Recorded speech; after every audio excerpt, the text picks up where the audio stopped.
இதுல ஒன்றும் பாயிண்டா பாரு வேணாங்க. இது நீங்க மாண்பு உறுப்பினர் பேசி முடிங்க. மணி ஆயிடுச்சு, மணி 45. மாண்புமிகு பேரவைத் தலைவர் உட்காருங்க. அமைச்சர் சொன்னது போல மதுவிலக்கு மானிய கோரிக்கைகளை குறித்து விரிவா அப்புறம் பேசிப்போம். அடுத்த அவர் ஒருத்தர் உங்க கட்சி சார்பாக கொறடா பேசுறாரு. உட்காருங்க. மாண்புமிகு பேரவைத் தலைவர்களே, நம்முடைய மாண்புமிகு அமைச்சர் அவர்கள் நல்ல விளக்கமாக சொன்னார்கள்.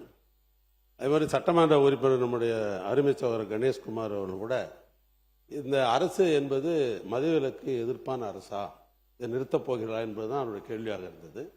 அமைச்சர் அவர்கள் சொன்னார்கள், வருமானம் அது கூடியிருப்பது என்பது பல்வேறு வகையில் நாங்கள் லீக்கேஜ்லாம் நீர்த்திருக்கிறோம், அதனால தான் வருமானம் மொழிய. ஆனால் இந்த அரசு என்பது மது கொள்கைக்கு எதிரான அரசு என்பதை வலியுறுத்தி கொண்டிருக்கிறார். நான் உங்கள் மூலமாக அவரிடம் தெரிந்து கொள்ள விரும்புவது, இந்த 5 ஆண்டு காலங்களில் நீங்கள் ஆண்டுக்கு ஆண்டு இந்த கடைகளை நீ குறைக்க போறீங்களா? அது வெளிப்படையாக உங்களுடைய மானிய கோரிக்கையில் இந்தந்த ஆண்டு இந்தந்த கடைகள் நான் குறைப்போம் என்று நீங்கள் அறிவிக்கப் போகிறீர்களா? அதுக்கு காரணம் என்னன்னா, ஒரு மாவட்டத்தில் இருக்கிற சட்டமன்ற உறுப்பினர்கள் பொதுவாக இந்த கட்சி அந்த கட்சிலாம் கிடையாது, எல்லா சட்டமன்ற உறுப்பினர்கள் என்ன நினைக்கிறாங்கன்னா, இப்போ 717 ஏற்கனவே குறைச்சிட்டோம் அப்படின்ற ஒரு அறிவிப்பு இருக்குது. அது எந்தெந்த அந்த மாவட்டத்தில் எந்த கடையை குறைச்சாங்கன்றது அந்த மாவட்டத்தில் இருக்கிறவங்களுக்கு யாருக்குமே தெரியல. நீங்கள் சொல்றீங்க நம்பர் வந்தது, நாங்கள் ஆன்லைனில் போட்டிருக்கிறோம் அப்படின்ற நிலைமை இல்லை. லோக்கல் இருக்கிற எந்த பத்திரிகையிலும் இந்த கடைகள் எல்லாம் குறைத்து விட்டோம் என்ற அறிவிப்பு இல்லை. ஏன்னா அதுவும் தேவை. நீங்கள் சொல்லுவதை போல ஆண்டாண்டுக்கு நாங்கள் குறைக்க போகிறோம் என்பதை நீங்கள் இப்ப சொன்னாலும் சரி, அல்லது உங்களுடைய மானிய கோரிக்கையில் ஒரு வருஷத்துக்கு இத்தனை கடைகளை நாங்கள் குறைக்க போகிறோம் என்று சொன்னால் இந்த அரசு அதற்காக முயற்சி எடுப்பது என்று நாங்கள் எடுத்துக்கொள்ள முடியும்.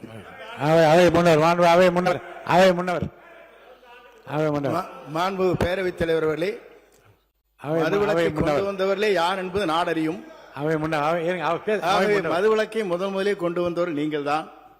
இப்போது அதற்காக வக்காலத்து வாங்கி கொண்டிருப்பவர் நீங்கள் தான்.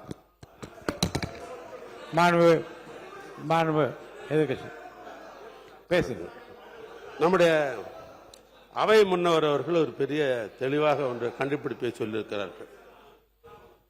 அவர் ஏற்கனவே இருந்த சட்டமன்ற உறுப்பினராக நீண்ட நெடிய காலம் இருந்த அதிமுக ஆட்சி காலத்தில் கூட இவங்கெல்லாம் நடைபெற்றது. இது திமுக அதிமுக ஒன்றும் கிடையாது.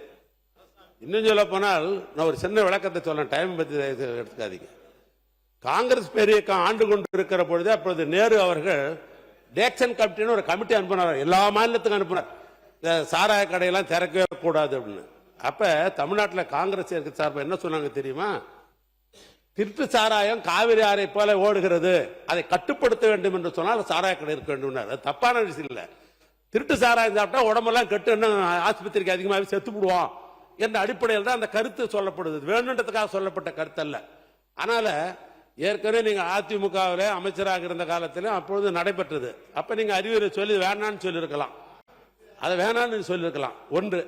இன்னொன்று, அமைச்சர் அவர்கள் நீங்க நல்லா தான் பதில் சொல்றீங்க, ரொம்ப சின்ன வயசாக நல்ல பதில் சொல்றீங்க. ஆனா போறதுக்குள்ள ஒரு அடி அடிக்கிறீங்க. என்னன்னா ஊழல்னு எப்பயும் சொல்றேன், ஊழல்னு யார் பேசினாலும் சரி அதற்குரிய ஆதாரத்தை சட்டமன்ற தரலாம். மேடையில் எப்படி வேணாலும் பேசலாம், எப்படி வேணாலும் பேசலாம், அது ஒன்றும் தவறு இல்லை. மேடையில் ஒரு மாதிரி பேசிக்குவாங்க. ஆனா ஊழல் என்றால் அதற்கு எப்போ ஆதாரம் தர வேண்டும். ஆதாரம் கொடுத்தாதானே நாங்க அடுத்த கட்டத்துக்கு நாங்க போக முடியும். ஆதாரம் இல்லாமல் சட்டசபையில, எனவே அதை தயவு செய்து நீங்க அவை குறிப்பில் எடுக்கணும். ஊழல்னு சொன்னா உங்ககிட்ட கொண்டா கொடுக்கட்டும் சான்று, யாரா இருந்தாலும் ஏற்கனவே சான்று கொடுத்தால்தான். ஏற்கனவே அறிவுறுத்தியது தான் அது. ஊழல் என்ற வார்த்தை மட்டும் அவைக்குள் நீக்கப்படுகிறது. மாண்பு மக்கள் நலத்துறை அமைச்சர்கள். மாண்புமிகு பேரவைத் தலைவர் அவர்களே, டாஸ்மாகில் சென்ற ஆட்சி காலத்தில் ஊழலை குறைத்ததால் வருமானம் அதிகரித்தது என்று மாண்புமிகு அமைச்சர் குறிப்பிட்டார். உடனே நீங்கள் மற்ற திமுக சார்ந்த உறுப்பினர்கள் எல்லாம் ஆதாரம் இருக்கிறதா என்று கேட்டார்கள். அமலாக்கத்துறை, என்போர்ஸ்மெண்ட் டைரக்டரேட் ஒரு நீண்ட நெடிய விவரமான அறிக்கையை, நீண்ட நெடிய ஆதாரத்துடன் ஒரு அறிக்கையை எந்தெந்த விதத்தில் யார் யார் அந்த டாஸ்மாக் துறையில் யார் யாரெல்லாம் அந்த பார்ட்டி ஃபண்ட் என்று வாங்கி இருக்கிறார்கள் என்று ஆதாரத்துடன் அமலாக்கத்துறை சென்ற ஆட்சி காலத்தில் இந்த அரசுக்கு சமர்ப்பித்தது. ஆனால் அந்த அரசு உரிய நேரத்தில் எஃப்ஐஆர் செய்யப்படவில்லை, எஃப்ஐஆர் பதிவு பண்ணவில்லை. அதை எதிர்த்து அப்பீல் தான் பண்ணியிருக்காங்க. அதனால அவங்க ஆட்சி காலத்திலேயே அதற்கான போதிய ஆதாரங்களும் இருக்கிறது. கண்டிப்பாக இதை யாரும், எந்த ஆட்சி யார் வந்தாலும் அந்த ஆதாரங்களை எடுக்கவே முடியாது, அளிக்கவும் முடியாது. கண்டிப்பாக இருக்கிறது. அந்த ஆதார பிளஸ் அந்த மக்களே சாட்சி. நன்றி.